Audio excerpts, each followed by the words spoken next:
Hello everyone and welcome back to Making a Home. We're back!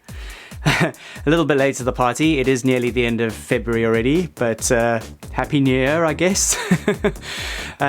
We wanted a bit of downtime over the Christmas period. Rach and I just wanted to take a bit of a break. And then in January, I went back to South Africa to see my parents for a bit.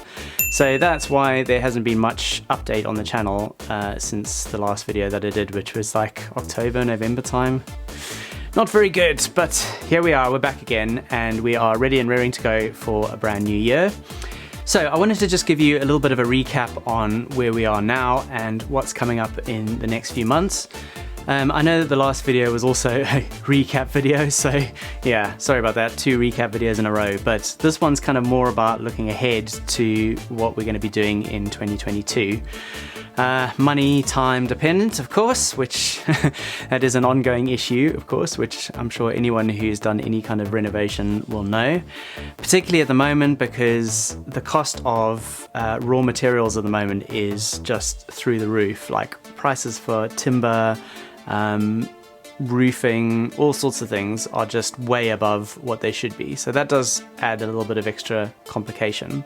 But we will try and negotiate those things as we go, and I'm just kind of trying not to worry too much about it at the moment because not much I can really do about it. So the eagle-eyed among you may have noticed that I am actually in the small box room at the moment, and this is actually my temporary office space now. So the second bedroom next door, we have converted that into a proper spare bedroom.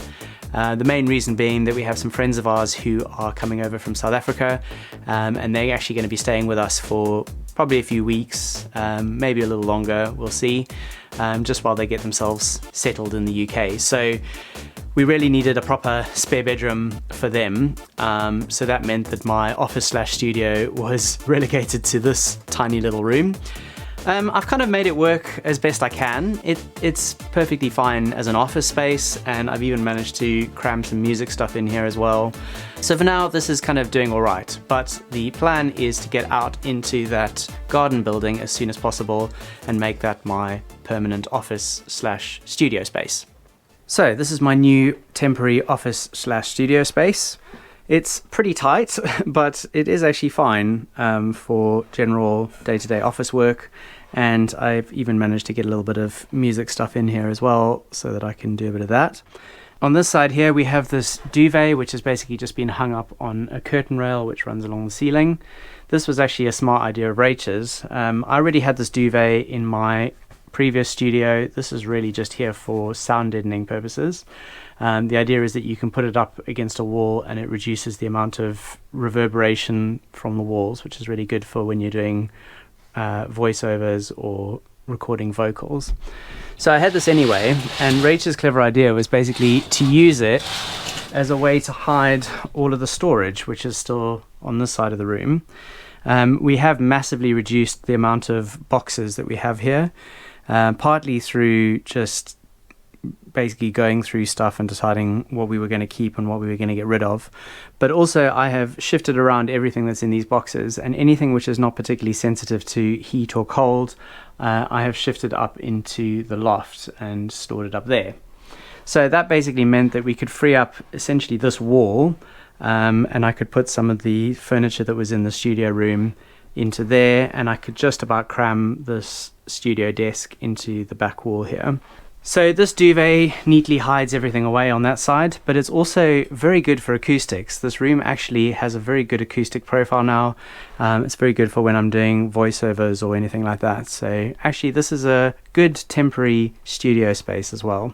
The only major problem is that it has no door, because we had to take the door off in order to be able to fit all of this stuff in on this side. So we just removed it from the hinges and we've put it out in the shed. The door is actually in a very poor state anyway, so it would have had to been changed out at some point. But basically that turns this into an alcove rather than a room, because you can't actually shut yourself off completely. So that just makes life a little bit more difficult when I'm on meetings and doing music work and stuff like that. But as a temporary solution, it's perfectly acceptable.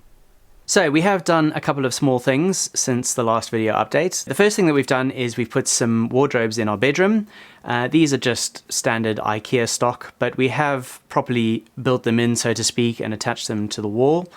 And in the space that's currently left at the top, we are planning to add some more cupboards. Hopefully we'll be able to go to IKEA and get some rejected stock of the same cupboard brand and use those to make some bespoke cupboards that will fit perfectly into that gap. But that we shall see. It really depends on whether we can get the right materials for that.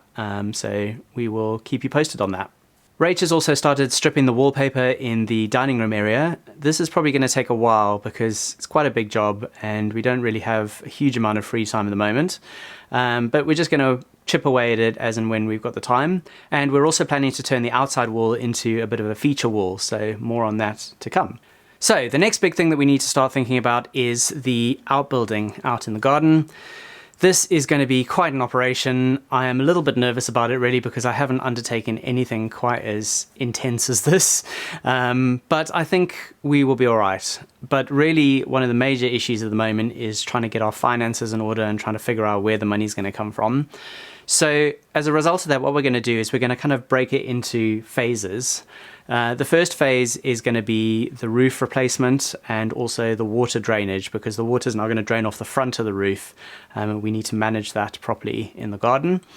And then the next phase after that will be running power and data out there.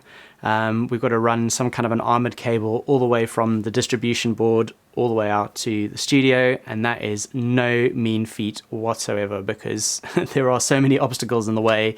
We can't go under the floor. The plan was kind of to go through the ceiling, but I had a bit of a go at that, and that was also a bit of a nightmare. So TBC there, but somehow we have to get power all the way out to the back of the garden there where the shed is. And also data, because the power and the data both come from the front of the house, and we have to get them all the way through the house and out the back, and that is going to be quite a difficult thing to achieve. So I will keep you posted on the progress there. I'm still trying to formulate a final plan for that, and I'm also talking to our lovely neighbour Pete because he happens to be an electrician, so he might have some clever ideas about what we can do to manage this. So I will keep you posted on that, but that is going to come actually after the roof. The roof really is the first thing. The roof is pretty easy. It's just a case of finding the money to put down for the materials. But I have a plan. I've drawn it all up, and hopefully things should be relatively smooth there. Famous last words, of course. So once we have the roof and the data out there, then we can do the final fit out. And basically there's going to be sound insulation all the way around the walls and in the ceiling as well. So that's again going to be quite a costly exercise, but it will mean that I have a properly insulated and soundproof space, which will be perfect for music work and office work. So that's where we stand at the moment. I just wanted to give you a little bit of a quick update because we have been quiet for a few months, and probably with our friends arriving, things may be a little bit quiet for the next few weeks as well. There's going to be a lot going on there. But we have a lot in the pipeline, a lot of works on the to-do list, so don't give up on us just yet. We will be getting back to it, and there will be plenty more content coming through in the coming months. So all that remains to say is have an absolutely awesome 2022, and we'll see you when we see you. Cheerio!